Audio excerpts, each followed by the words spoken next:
మీ car EMI కట్టలేకపోతున్నారా? మీ car EMI మేము కడతాం. ఈ నెంబర్కి కాల్ చేయండి. నమస్కారం అమ్మా. నమస్తే సంగీత. అమ్మా, ఇప్పుడు కరెక్ట్ ఏజ్ పెళ్ళికి ఏ ఏజ్లో అంటే గవర్నమెంట్ ఎప్పుడో చెప్పేసింది 18-21 అని. అవును. కానీ మీకున్న అనుభవంలో చూసుంటారు కాబట్టి పెళ్ళి అనేది ఆ టైంలో జరిగితే భార్యాభర్తల మధ్యలో ఎంత అన్యోన్యమైన బంధం ఉంటుంది, పేరెంట్స్ సంబంధం ఎలా ఉంటుంది, ఇవన్నీ ఒక్కసారి మీ మాటల్లో. అది గవర్నమెంట్ చెప్పింది కరెక్టే 18-21 అని. ఎందుకంటే 18 ఏళ్లకి అది అప్పుడప్పుడే పువ్వు వికసిస్తున్న పువ్వులాగా ఆడదాని మనసు కూడా వికసిస్తున్న వయసు అది. 18 మహా అయితే 20 సంవత్సరాల వయసుకి అమ్మాయి ఇంకా పెద్దవాళ్ళ కంట్రోల్లో ఉంటుంది. వాళ్ళు ఏదైనా చెప్తే వినే స్థాయిలో ఉంటుంది. పరిపక్వత పూర్తిగా మనసుకు వచ్చేసిన తర్వాత అంటే ఒక 25 ఏళ్ళు వచ్చేవాడికి కొన్ని స్థిరమైన అభిప్రాయాలు ఆ మైండ్లో బలపడిపోతాయి. సమాజాన్ని చూసి కానీ, తను నేర్చుకున్నది కానీ, టీవీలో ఫోన్లలో చూసి కానీ, పెళ్ళి ఇలా చేసుకోకూడదు, ఇలా చేసుకుంటే నష్టం, ఇలా చేసుకుంటే కష్టం, ఇలా ఏవో కొన్ని స్థిరమైన అభిప్రాయాలు ఏర్పడిపోతాయి. ఏర్పడిపోయిన తర్వాత ఆ అభిప్రాయం కాదని మనం వేరే అభిప్రాయం చెప్తే వాళ్ళకి తొందరగా బుర్రకి ఎక్కదు. ఒకవేళ ఎక్కినా కూడా నా అభిప్రాయం ప్రకారం నేను పెళ్లి చేసుకోను అన్న భావనలోనే ఉంటారు వాళ్ళు. అంచేత పెద్దవాళ్ళు పూర్వం మరీ బాల్య వివాహాలు చేసేవాళ్ళు. అంటే 8-10 ఏళ్ళకి అది మరీ ఘోరం అనుకో. అలా చేస్తే చెప్తే వింటారు ఆడపిల్లలు, కాకపోతే వినరు అని. ఇప్పుడు ఏంటంటే 18 ఏళ్ళు 20 ఏళ్ళు వచ్చే టైంకి మనం పూర్తిగా పరిణితి చెందని వయసులో కనుక మనం చెప్పినట్టయితే ఏదైనా వాళ్ళు విని అర్థం చేసుకునే మనసు ఉంటుంది. అప్పుడు ఫిక్స్డ్ 25 ఏళ్ళు 30 ఏళ్ళు వచ్చాక ఫిక్స్ అయిపోయాక నేను ఇంతే, నేను మారను అన్నట్టు అయిపోతారు. అలా కాకుండా 18-20 ఏళ్ల వయసుకి మనం ఏదైనా చెప్తే వాళ్ళు అర్థం చేసుకోగలుగుతారు. అమ్మ అలా కాదు ఇలా అని. అది ఒకటి. తర్వాత 20 సంవత్సరాలు 18 సంవత్సరాలు వచ్చేప్పటికి శారీరకంగా కూడా వాళ్ళు ఫిజికల్గా కూడా మ్యారేజ్కి తగిన అర్హత ఉంటుంది. బాడీకి మైండ్కి కూడా బాడీ కూడా ప్రిపేర్డ్గా ఉంటుంది. అప్పుడు వాళ్ళకి కనుక పెళ్లి చేసినట్లయితే అక్కడి నుంచి వాళ్ళ వైవాహిక జీవితం ఒక 50 ఏళ్ళు వాళ్ళు కలిసి జీవిస్తారనుకుంటే 50 ఏళ్ళ కలిసి జీవించడంలో ఎంత బాండింగ్ ఉంటుంది, ఎంత ఎమోషనల్ రిలేషన్ ఉంటుంది ఇద్దరి మధ్యన. ఒక అండర్స్టాండింగ్తో ఉంటారు. అప్పటికి నేను నా ఇష్టం అన్న భావన రాదు వాళ్ళకి. సర్దుకుంటారు. చిన్న వయసు కాబట్టి సర్దుబాటు, ఒకళ్ళ పట్ల ఒకళ్ళకి ప్రేమ, అభిమానం, అనురాగం, ఆప్యాయత ఇవన్నీ కూడా ఇద్దరి మధ్యన ఏర్పడతాయి. ఎందుకంటే అప్పటికి బాయ్ ఫ్రెండ్స్ గర్ల్ ఫ్రెండ్స్తో తిరిగేంత వయసు రాలేదు కాబట్టి చూసిన తొలి స్త్రీ ఈమె, చూసిన తొలి పురుషుడు వాడే కాబట్టి మొదటి పరిచయంలోనే వాళ్ళకు ఒక అభిమానం ఏర్పడుతుంది, ఒక ప్రేమ ఏర్పడుతుంది. దాని ఇన్ఫాక్చుయేషన్ అనండి ఏమనండి, ఒక ఇష్టం ఏర్పడుతుంది.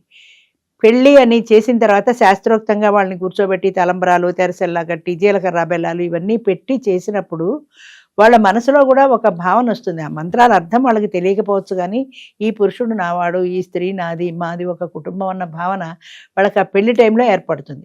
పెళ్లిలో చేసే కార్యక్రమాలు కూడా అలాగే ఉన్నాయి. జీలకర్ర బెల్లాలు పెడతారు, తాళి కడతారు. తాళి కట్టేప్పుడు అమ్మాయి కొంత ఎమోషనల్ అవుతుంది. అంటే తాళి మెడలో పట్టగానే ఈ భర్త నావాడని ఒక ఎమోషనల్ రిలేషన్ వస్తుంది అమ్మాయికి. అలాగే బంతులు ఆడిచ్చేవాళ్ళు, నీళ్లలో ఉంగరాలు వేసి ఉంగరాలు తీయమనేవాళ్ళు.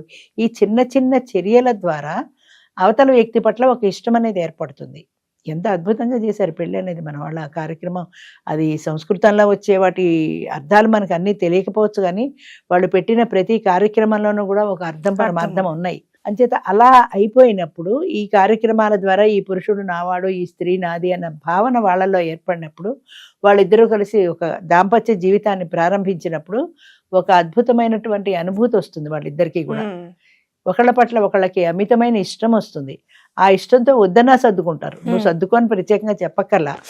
ఎందుకంటే ఆటోమేటిక్గా ఆ వ్యక్తి పట్ల ఇష్టం ఉన్నప్పుడు మన పిల్లలు ఉన్నారనుకో, వాళ్ళు మనం వద్దన్న పని చేసినా మనం భరిస్తాం, సహిస్తాం. ఎందుకని? వాళ్ళు మన పిల్లలు కాబట్టి. అలాగే భార్యాభర్తలు కూడా ఇది నా మనిషి అనే ఫీలింగ్ వాళ్ళలో వచ్చేసింది కాబట్టి వాళ్ళు ఏమన్నా సరే చిన్న చిన్న సర్దుబాట్లు చేసుకోవడానికి ఇప్పుడు 25-30 ఏళ్ళ వాళ్ళలా నేనెందుకు సర్దుకోవాలన్న ఆలోచన వాళ్ళకి రాదు. రాకుండానే అలా సర్దుబాటు జీవితం ప్రారంభిస్తారు. ఆ అన్యోన్య దాంపత్యంలో వాళ్ళకి అదేంటి పిల్లలు పుట్టినప్పుడు చాలా అపురూపంగా చూసుకుంటారు. అంటే ఆ మాతృత్వానికి ఒక గుర్తు పిల్లలు. అలాగే పురుషుడు కూడా వాడి పురుషత్వానికి ఒక గుర్తు, వీడు నా బిడ్డ అన్న భావన వస్తుంది. అంచేత ఆ పిల్లల బుడి అడుగులు కానీ, మాటలు కానీ, ముద్దు మురిపాయలు కానీ ఇద్దరు కలిసి షేర్ చేసుకుంటారు. ఏమండి చూడండి వీడు ఏమంటున్నాడు, అదే చెప్పిస్తారు. పెళ్ళిళ్ళల్లో కూడా ఒక బొమ్మనిచ్చి చెప్పిస్తారు. ఏమండి నేను వంట చేసుకోవాలి, పిల్లాన్ని ఎత్తుకోండి అలాగే వాడు నేను ఆఫీస్కి వెళ్ళాలి పిల్లల్ని ఎత్తుకో అంటే ఫ్యూచర్లో వాళ్ళకి రాబోయేవన్నీ కూడా వీళ్ళు ఇక్కడే నేర్పించేస్తూ ఉంటారు. అంచేత ఇలాంటి భావాలన్నీ వాళ్ళలో ముందనే క్రియేట్ అవుతాయి. ఆ తర్వాత ఆ పిల్లలతో అవన్నీ అనుభవంలోకి వస్తాయి. అనుభవంలోకి వచ్చినప్పుడు ఆ పిల్లల్ని పెద్ద చేయడంలో వాళ్ళకి తెలియకుండానే కలిసి షేర్ చేసుకుంటారు. కలిసి ఆ బంధాన్ని మరింత గట్టిపడుతుంది పిల్లల ద్వారా. పిల్లలు అనేవాళ్ళు భార్యాభర్తలకు ఒక బ్రిడ్జి లాంటి వాళ్ళు. అంచేత ఆ పిల్లల ద్వారా వాళ్ళ బంధం మరింత గట్టిపడి ఆ అన్యోన్య దాంపత్యానికి ఒక గుర్తుగా పిల్లలు మిగులుతారు. ఆ పిల్లల్ని పెంచి పెద్ద చేయడంలో వీళ్ళిద్దరూ కలిసి కష్టపడతారు. ఆయన సంపాదిస్తాడు, ఇప్పుడు ఇంట్లో చూసుకుంటుంది. ఆ పిల్లల్ని చిన్నప్పటి నుంచి వాళ్ళకి తప్పప్పులు వీళ్ళు చెప్పగలుగుతారు. చిన్నప్పుడు మనం శివాజీ స్టోరీ విన్నాం. ఆవిడ పెద్ద పెద్ద రాముడు వాళ్ళందరివి కృష్ణుడు ఇలాంటి పురాణ గాథలన్నీ వినిపించేది, వాళ్ళని వీరుడిగా తీర్చిదిద్దింది అని. అలాగే వీళ్ళు కూడా చిన్నప్పుడు పిల్లలు కథలు వినటం అనేది ఉండేది. అమ్మ పక్కన పడుకొని అమ్మ చెప్పే కథలు వినేవాళ్ళు. వాళ్ళు పురాణంలో కథలే చెప్పేవాళ్ళు. బయట ప్రపంచం తెలియదు కదా అప్పట్లో. అంచేత పురాణంలో కథలో చెప్పినప్పుడు రాముడు అంటే ఇలా ఉంటాడు, ఇలా ఉండాలి, కృష్ణుడు అంటే ఇలా ఉంటాడు, ఇలా ఉండాలి అనేటువంటి భావనలు వాళ్ళకి చిన్న మైండ్లోనే బలపడిపోయేవి. అంచేత ఆ ఏజ్లోంచే కూడా వాళ్ళ మైండ్లో ఇలా ఉండాలి, ఇలా ఉండాలి అనే భావన వాళ్ళకి చిన్నప్పటి నుంచే ఫిక్స్ అయిపోయేది. ఇప్పుడు 25-30 ఏళ్ళు వచ్చిన తర్వాత నువ్వు టీవీలో సినిమాలను అవేంటివి దాన్ని ఏమంటారు పోలీసు స్టోరీలు చూసిన తర్వాత, క్రైమ్ చూసిన తర్వాత వీళ్ళ మనసులో రామాయణ భారతాలకి చోటు ఎక్కడుంది? ఖాళీ చోటు లేదు. అంచేత ఆ క్రైమ్కే చోటు ఉంది. అంచేత క్రైమ్ ఎలా చేయొచ్చు, ఇప్పుడు మనం ఇది చూస్తున్నాం, ఇదేంటిది సైబర్ క్రైమ్ చూస్తున్నాం, ఇలాంటివన్నీ వాళ్ళు అందులో చూసిన తర్వాత అవే నేర్చుకుంటారు. అంచేత పిల్లలకి మంచి అలవాట్లు, మంచి క్రమశిక్షణ నేర్పే అవకాశమే కోల్పోయాం ప్రజెంట్ జనరేషన్ లో. మీరు ఇందాక పెళ్లిలో చెప్పారమ్మా, అంటే ఒక బొమ్మని ఇస్తారు అని, తర్వాత బంతాట ఆడిపిస్తారని చెప్పేసి, ఆ జీలకర్ర బెల్లం కానివ్వండి, మంగళసూత్రం ధారణ కానివ్వండి, ఇవన్నీ ఇప్పుడు మనము ఇవన్నీ కూడా ఇప్పుడు జరుగుతున్న పెళ్లిళ్ళలో ఎక్కడైనా లేవు చేయటల్లా. అంటే ఒకటి ఎక్కడైనా అక్కడక్కడ శాస్త్రోక్తంగా జరిగే పెళ్లిళ్ళు జరుగుతున్నాయి, కానీ పూర్వకాలంలాగా విధిగా శాస్త్ర ప్రకారం ఇదివరకు మంత్రాల్లో కూడా ఉంటుంది. ధర్మేచ అర్ధేచ కామేచ మోక్షేచ నాతిచ రామేన్ అంటే ధర్మార్థ కామ మోక్షాల్లో ఈ స్త్రీని నేను విడువను అని అర్థం. అది ఎవరికి తెలియదు. సంవత్సరం తిరగకుండా విడాకులు తీసుకుంటున్నారు, విడిచిపెడుతున్నారు. కానీ అందులో ఇంత అర్థం ఉంది. అంత అర్థం ఉంది కాబట్టి దానికి ఆ బంధంలోనే ఉండేవాళ్ళు. విడాకులు లేవు కదా పూర్వం.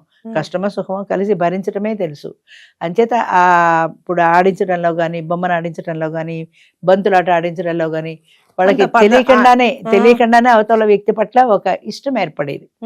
అంచేత ఇప్పుడు జరిగే పెళ్లిళ్ళలో మనం చూస్తుంటే కపుల్స్ ని అసలు యంగ్స్టర్స్ ఎక్కడ కనిపిస్తున్నారు? ఎక్కడమ్మా అసలు పెళ్లిళ్ళు, ఇప్పుడు పెళ్లి అవుతోంది, ఎల్లుండి వాళ్ళు అమెరికా వెళ్ళిపోతున్నారు. అమెరికా వెళ్ళేలోగా ఏదో ఒక ముహూర్తం పెట్టాలి కాబట్టి ఏదో పెడుతున్నారు, వాళ్ళు అమెరికా పంపించేస్తున్నారు. అమెరికా ఎక్కడ కొట్టుకుంటారో తిట్టుకుంటారో వాళ్ళు ఏడుపు వాళ్ళదే, మనకి సంబంధం లేదు. ఇక్కడ చూస్తుంటే కూడా మనకు వాళ్ళు ఏదేదో సెకండ్ ఆర్టిఫిషియల్ లాగా అనిపిస్తుంది అంతే. ఆ పెళ్లి, ఆ ముచ్చట, సంసారం అవి లేవు. ఇప్పుడు ఏదో సంగీతని, అదని, ఇదని, మెహందీ, సంగీత్, ఇవి ఈ కార్యక్రమాలకి ప్రాధాన్యత అంతే. మెహందీ పేరు చెప్పి చుట్టాలందరూ గోరింటాకులు పెట్టుకోవడం, సంగీత్ పేరు చెప్పి డాన్సులు చేసుకోవడం, ఇంతే కదా. డ్రింకులు తప్పితే తెలంగాణలో అయితే ఇక రాత్రి పగలు ఏదైనా ఒక ఫంక్షన్ వచ్చిందంటే డ్రింక్ కంపల్సరీ. వీళ్ళందరూ వీళ్ళ దాన్ని వీళ్ళు డ్రింక్ చేస్తుంటారు, వాళ్ళ దాన్ని వాళ్ళు కూర్చుంటారు, అంతా అదొక రకం అయిపోయింది పెళ్ళిళ్ళు. ఇప్పుడు చేస్తున్నారు 3 రోజుల పెళ్ళిళ్ళు, 5 రోజుల పెళ్ళిళ్ళు. కాకపోతే పెళ్ళి అంటే ఆ సాంప్రదాయ పద్ధతిగా జరగటం లేదు. అంచేత అది ఆ ఎమోషనల్ రిలేషను, ఆ బాండింగు పిల్లల్ని పెంచడం దగ్గర నుంచి వీళ్ళకి డెవలప్ అవుతుంది.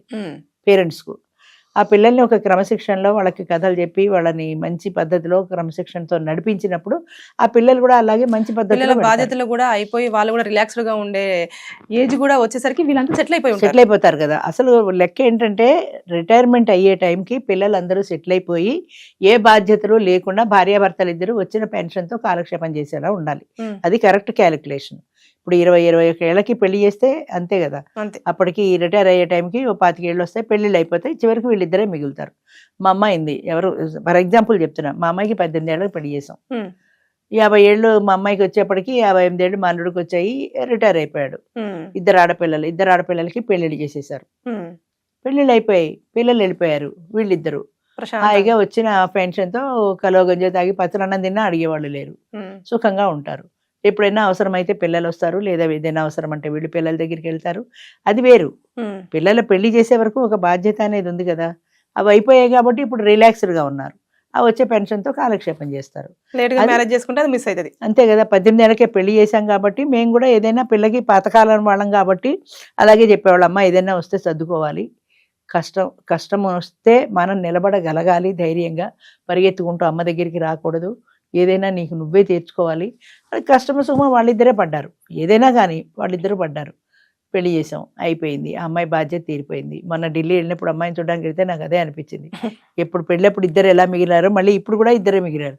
మధ్యలో పిల్లలు పుట్టారు, మధ్యలో పెళ్ళిళ్ళు అయిపోయి వెళ్ళిపోయారు. ఆ పిల్లలు ఫోన్లు చేస్తూ ఉంటారు, అమ్మ అన్నది ఎలాగా ఇది ఇలాగా అని. వీళ్ళు ఏదో వీళ్ళకి తోచింది వీళ్ళు చెప్తూ ఉంటారు. అది ఎంత చూడడానికి ఎంత బాగుంది. అంటే అంతే, మనము మంచి కరెక్ట్ ఏజ్ లో పెళ్లి కరెక్ట్ చేసేసుకుంటే ఏజ్లో పెళ్లి కావాలి. వాళ్ళు వింటలేదు, మేము ఏం చేయము అంటారు. నాకు ఆశ్చర్యం ఎక్కడేస్తుందంటే అసలు వాళ్ళు వినటం లేదనే మాట పేరెంట్స్ ఎలా చెప్తున్నారు. మీరు చెప్తే వాళ్ళు వినాలి కానీ వినము అనే స్థాయిలో పిల్లలు ఎందుకుంటున్నారు అంటే ఏమంటారంటే పిల్లలకి మనం స్వతంత్రం ఇవ్వాలి కదా, పెళ్లి వాళ్ళ విషయం కదా అంటారు. నిజమే, వాళ్ళ విషయమే, కానీ వాళ్ళు తప్పుదోవ పడుతుంటే అది వాళ్ళ విషయం, మనం చూస్తూ ఊరుకోలేం కదా, మనం చూస్తూ ఊరుకోలేం. వాళ్ళు తప్పుదోవ పడుతున్నప్పుడు మనం క్రమశిక్షణతో దిద్దాలి కదా. అలా కాదు ఇలా అని చెప్పే స్థాయిలో మనం ఉండాలి, అది నేను చెప్పేది. మనం ఆ స్థాయిలో ఉండాలి, అది అలా కాదు నువ్వు ఇలా చేసే తీరాలి అని సరిదిద్దే స్థాయిలో మనం ఉండాలి. అది తప్పు చేస్తే అది తప్పు, ఇలా చేయకూడదు అనే స్థాయిలో ఈ రోజుల్లో పేరెంట్స్ లేరు. ఆడపిల్లలు చదువులు వచ్చిన తర్వాత వాళ్ళు చదువుకుంటున్నారు, వాళ్ళు ఉద్యోగాలు చేసుకుంటున్నారు, నాకు ఇప్పుడు పెళ్ళొద్దు అంటున్నారు. గట్టిగా అంటే అసలు నేను మీ ఇంటికే రానంటున్నారు. అది కూడా ఉంది. మీరు గట్టిగా అంటే అసలు నేను మీ ఇంటికి బ్లాక్మెయిలింగ్ కూడా చేస్తున్నారు కదా, చేస్తున్నారు. అదే ఎమోషనల్ బ్లాక్ మెయిలింగ్. అంటే అసలు రాదేమో అని భయం వీళ్ళకి. అంచేది నేను రాను, నేను వర్కింగ్ ఉమెన్స్ హాస్టల్లో ఉంటా, నేను అక్కడ ఉద్యోగం చేసుకుంటా. మీరు పెళ్లి గోలు ఎత్తకుండా ఉంటే ఎప్పుడైనా 2 రోజులు వస్తా, లేదంటారా అసలు రాను, హాయిగా హాస్టల్లో ఉంటా, మా ఫ్రెండ్స్తో నాకు కాలక్షేపం అయిపోతుంది. ఈ ఎమోషనల్ రిలేషన్ అనేది పిల్లలకు పేరెంట్కి మధ్య ఎలా ఉంటుందంటే అదొక బాండింగ్ లేదు. పేరెంట్స్ పిల్లల పట్లనే కానీ పిల్లలకి తిరిగి పేరెంట్స్ పట్ల లేదు. అమ్మా నాన్న వెళ్ళకపోతే బాధపడతారేమో అన్న ఫీలింగ్ వాళ్ళకి లేదు. నాకెందుకు ఈ సతాయింపు వచ్చిన దగ్గర నుంచి పెళ్ళి అంటారు అంటే అమ్మో మనం పెళ్లి మాట ఎత్తకూడదు అని ఆలోచిస్తున్నారు. కానీ అది అక్కడితో కట్ చేయడం కాదు, మనం ఎందుకు చేసుకోదు ఆ విషయం మనం గట్టిగా మాట్లాడాలి అని పేరెంట్స్ కూడా అనుకోవటంలా. ఎవరిని తప్పడానికి లేదమ్మా ఈ రోజుల్లో. సమాజం అలా ఉంది, అందరూ అలాగే ఉన్నారు. ఎవరు చేసుకుంటున్నారు ఈ రోజుల్లో 20 ఏళ్ళకి 18 ఏళ్ళకి పెళ్ళి అంటే? ఎవరు చేసుకోవటంలా, ఎవరు చేసుకోవట్లేదని అంటున్నారు. కానీ దానివల్ల ఎవరు నష్టపోతున్నారు? చేసుకోవటం లేదు. కరెక్టే, 30 ఏళ్ళకి నువ్వు పెళ్లి చేసుకుంటావు, 32 ఏళ్ళకి కొన్ని ప్లేసులలో ఇప్పుడు రియలైజ్ అయినట్టు కొంతమంది పేరెంట్స్ అవును అక్కడక్కడ అక్కడక్కడ జరుగుతున్నాయి. వాళ్ళని చూస్తే చూడడానికి కూడా ముచ్చటగా ఉంటుంది. ఆ పెళ్లి కొడుకు పెళ్లి కూతురు దండలతో నిలబడితే వాళ్ళని చూస్తే ముచ్చటగా ఉంటుంది. పెళ్లి కొడుకు అంటే వాడు రెండో పెళ్ళి అన్నట్టు వాడికి బట్టతల అయిపోతుంది, వాడికి 32 ఏళ్ళు వచ్చేస్తాయి, వాడి ముఖం చూస్తే ముదిరిపోయి అసలు పెళ్లి కొడుకు అన్న ఫీలింగే రాదు చూసే వాళ్ళకి. తర్వాత ఇంకొకటి కూడా 30 ఏళ్ళు దాటిన తర్వాత వీళ్ళు పెళ్లి చేసుకుంటే ఎగ్ ఫార్మేషన్లో అంటే వాళ్ళకి బిడ్డల్ని కనడానికి ఆరోగ్యవంతమైన శిశువులు పుట్టరు అని డాక్టర్స్ చెప్తున్నారు. అది కూడా మనం చాలాసార్లు పేపర్లో చూసాం. ఎందుకంటే ఏ వయసుగా ముచ్చట అన్నారు. అందుకే ఏ ఏజ్లో పెళ్ళవాలో ఆ ఏజ్లో పెళ్ళైతే ఆ ఏజ్లో మీరు బిడ్డల్ని కంటే వాళ్ళు ఆరోగ్యవంతమైన శిశువులుగా ఉంటారు. అలా కాకుండా హడావిడిగా 30 ఏళ్ళకి పెళ్లి చేసి 32 ఏళ్ళ పిల్లలు కనేయాలి అని అనుకుని తొందరగా పిల్లలు కనే తొందరలో ఆ ఎగ్ అదే పుట్టే బిడ్డలు ఆరోగ్యవంతమైన శిశువులు పుట్టరు. మీకు మాత్రం ఏ సుఖం అది, వాళ్ళతో అనారోగ్యాలతో బాధపడే కంటే. ఆరోగ్యవంతమైన పిల్లలు పుట్టాలంటే కాస్త పెళ్ళి ఎలాగూ తప్పదు, 30 ఏళ్ళకో 35 ఏళ్ళకో చేసుకునేది. అదో 10 ఏళ్ళు ముందు చేసుకుంటే కాస్త మంచి పిల్లలకి అంటారు కదా, ఆ ఆలోచన ఎవరికి లేదు. అది రావటం లేదు కూడా. ఎక్కువ ఏజ్ గ్యాప్ ఉండడం పిల్లోడికి మదర్ కి కూడా ఇప్పుడు మీరు అన్నట్టుగా తక్కువ ఏజ్ లో చేసేసుకుంటే వాళ్ళకి ఒక 18 19 సంవత్సరాలకు పాపో బాబో వచ్చినా లేదంటే 20 నుంచి 21 22 వచ్చినా కూడా వాళ్ళకి కొంచెం గ్యాప్ తక్కువగా ఉంటుంది. అదే ఇప్పుడు 40 years కో 35 years కో చేసుకుంటే గ్యాప్ ఎక్కువ ఉంటుంది, చాదస్తం ఎక్కువ ఉంటుంది. చెప్పిన మాటే చెప్పడం వల్ల పిల్లలు కూడా విసిగిపోతుంటారు. వీళ్ళ వయసుతో పాటు వీళ్ళకి చాదస్తాలు వచ్చేస్తాయి. ఇంకోటి ఏంటంటే వీళ్ళకి రిటైర్ అయ్యే ఏజ్ వచ్చినా పిల్లలు ఇంకా స్కూల్లోనో కాలేజీలోనో చదువుతూ ఉంటారు. వీళ్ళకి ఒక పక్క భయం వేస్తూ ఉంటుంది, ఓ అమ్మో నేను రిటైర్ అయిపోయాను, ఈ పిల్లలు ఎప్పుడు పెద్దవాళ్ళు అవుతారు, వీళ్ళు ఎప్పుడు ఎదుగుతారు, వీళ్ళు ఎప్పుడు ఉద్యోగానికి వెళ్తారు, వాళ్ళని సెటిల్ చేసేదాకా బాధ్యత పేరెంట్సే కదా. ఈ టెన్షన్ లో ఉంటారు వీళ్ళు. అంచేత వీళ్ళ రిటైర్మెంట్ నాటికి పిల్లల పెళ్లిళ్ళు అయిపోవాలంటే 20-25 లోపల మగవాడికి 20 ఏళ్ళ వయసులో ఆడదానికి రావాలి. క్యాలిక్యులేషన్ సరిపోతుంది.